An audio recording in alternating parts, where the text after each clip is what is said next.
এরই মধ্যে পাকিস্তানের গুপ্তচর আইএসআই সক্রিয় সদস্যের সঙ্গে জঙ্গি জামাত শিবিরের হিজবুল মুজাহিদিন সক্রিয় কর্মী একসঙ্গে কথা বলছেন, তারা বৈঠক করছেন।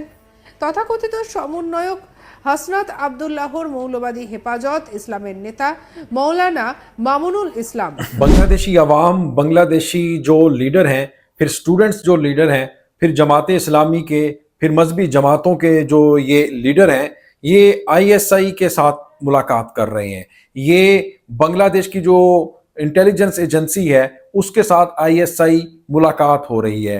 और फिर वो ये भी कह रहे हैं कि बांग्लादेश की जितनी भी पॉलिटिकल पार्टीज हैं वो सब की सब आईएसआई के साथ मीटिंग तो कंडक्ट कर रही हैं, लेकिन दूसरी तरफ रॉ के टॉप के 4 ऑफिसर बांग्लादेश में गए, ढाका गुलशन के होटल में पड़े रहे 4 दिन, उनके साथ किसी ने कोई मीटिंग नहीं की, उनकी कोई औकात तक नहीं पूछी गई। यानी वो कह रहे हैं कि बांग्लादेश जो एक टाइम में हमारा दोस्त हुआ करता था अब वो पाकिस्तान के करीब चला गया है, हमसे दूर हो गया है। क्या ये दोनों भाई मिलकर हमारे खिलाफ कोई बड़ा महाज तो नहीं खोलने जा रहे? अस्सलाम वालेकुम दोस्तों, আমি এহসান খান আর আপনারা দেখছেন এহসান খান यूट्यूब चैनल। आशा করি আপনারা সবাই ভালো আছেন। दोस्तों बहुत ही इंपॉर्टेंट वीडियो इसलिए भी है क्योंकि जो इंडियन है ना, जो वेस्ट बंगाल का मीडिया है, फिर इंडियन हुकूमत है, इस वक्त बहुत ही ज़्यादा परेशान है। क्योंकि परेशानी इसलिए भी उनको है कि पाकिस्तान और बांग्लादेश के जो टाइज हैं वो इंक्रीज होते हुए नज़र आ रहे हैं। फिर वो कह रहे हैं कि हमारे जो इंटेलिजेंस एजेंसी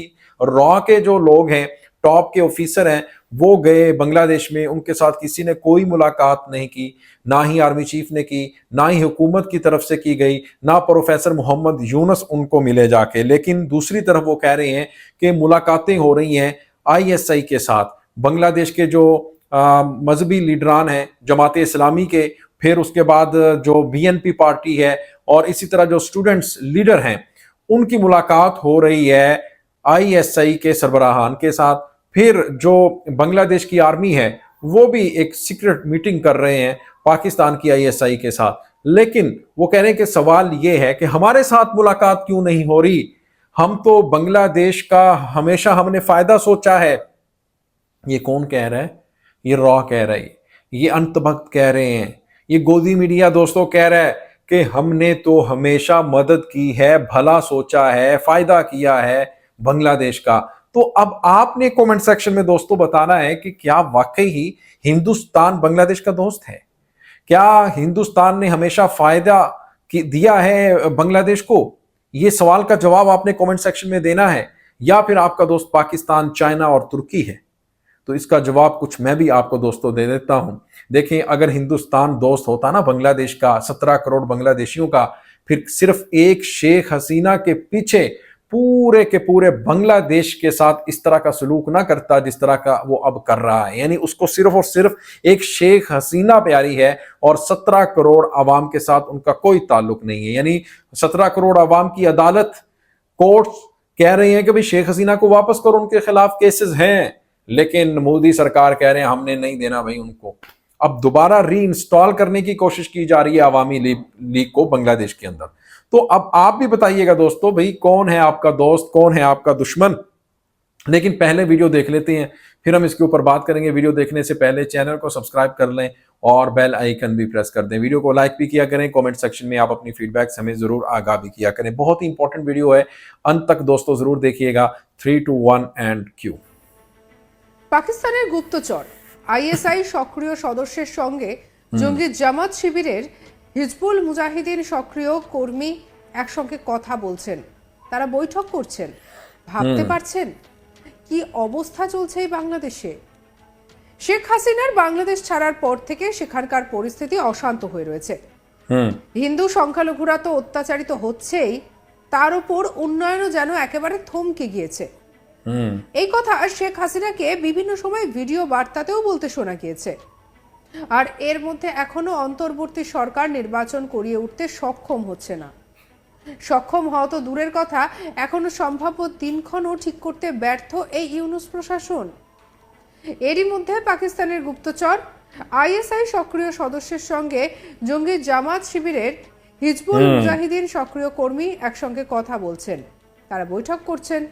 তথাকথিত সমন্বয়ক হাসনাত আব্দুল্লাহর মৌলবাদী হেফাজত ইসলামের নেতা মৌলানা মুজাহিদিন की बात हो মামুনুল रही ইসলাম, বিএনপির কেন্দ্রীয় নেতা মামুনুল ইসলাম। সালাউদ্দিন আহমেদ সহ জামাত নেতারা গোপন মিটিং করছেন।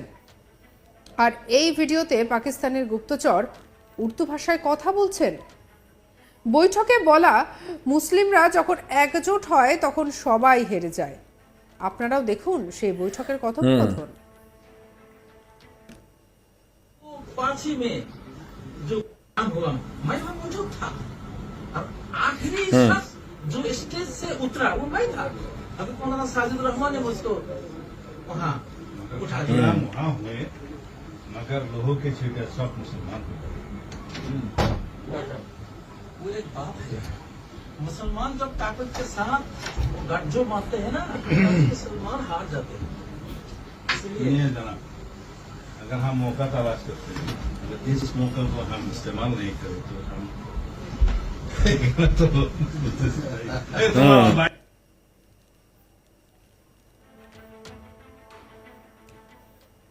বাংলাদেশে পাগলামি না থামলে বাংলাদেশ গৃহযুদ্ধের দিকে চলে যাবে। हिजबुल मुजाहिदीन की बात हो रही একে আমাদেরই রক্ষা করতে হবে।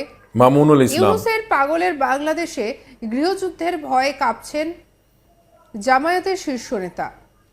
আর এদিকে এতদিন পর্যন্ত ভারতকে চোখ রাঙিয়ে একের পর এক হুমকি দিয়ে গেছে। ভারতকে কতই না অপমানমূলক কথা বলেছেন। আর এবার নিজের দেশেই বিপদের আশঙ্কার কথা প্রকাশ্যে বললেন জামাত প্রধান। আর এবারে এই পরিস্থিতিতে স্বাভাবিকভাবেই একেবারে একাধিক প্রশ্ন উঠে আসছে।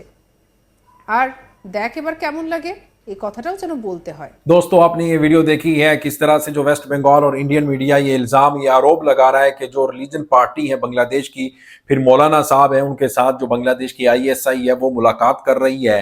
और फिर इसी तरह जो स्टूडेंट्स लीडर हैं बांग्लादेश के, जिस तरह से नाहिदुल इस्लाम है, जिन्होंने एक अपनी एनबीपी के नाम से नेशनल सिटीजन पार्टी भी बनाई है, वो कह रहे हैं कि भाई उनके साथ भी मुलाकातें हो रही हैं। और फिर एक तरफ तो पाकिस्तान के साथ तो मुलाकातें हो रही हैं बांग्लादेशियों की, लेकिन नहीं हो रही तो हमारे साथ नहीं हो रही, रॉ के साथ नहीं हो रही। भाई रॉ क्या कर रहा है? रॉ इस वक्त बांग्लादेश में दंगे फसाद फैलाने में आगे है। और उनको ये भी मिशन दिया गया है, ये स्पेशल टास्क दिया गया है 10,000 के करीब। दोस्तों, ये भी बताया जा रहा है जो रॉ के जवान हैं, जो रॉ के ऑफिसर हैं, उनको भेजा गया है बांग्लादेश में ताकि वहां पर जो अमन अमान की सूरत हाल है वो खराब की जाए।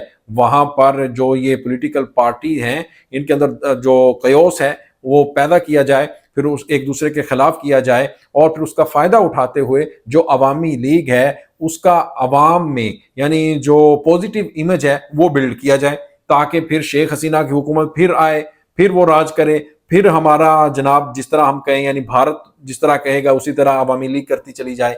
यानी ये इनका जो प्लान है। लेकिन मैं आपको पहले भी कहता रहता हूं, अब भी कह रहा हूं कि बांग्लादेश की जो आर्मी है उसके साथ अब आईएसआई है अकॉर्डिंग टू इंडियन मीडिया।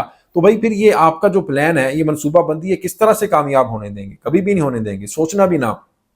और पाकिस्तान की आईएसआई तो इतनी तगड़ी है कि उसने तो जाके वो अमेरिका को मतलूब एक शख्स था वो अफगानिस्तान से पकड़कर दे दिया था। और आप किस बात की मूली हैं? ये कभी भी ना सोचना कि पाकिस्तान और जो बांग्लादेश हैं ये आपकी साजिश को कामयाब होने देंगे, कभी नहीं होने देंगे। दोस्तों, आपका क्या कहना है इस वीडियो के बारे में बताइएगा कमेंट सेक्शन में। मिलेंगे आपसे नेक्स्ट वीडियो में, तब तक के लिए अपना और अपने इस चैनल का बहुत ज्यादा ख्याल रखिएगा। अल्लाह हाफिज।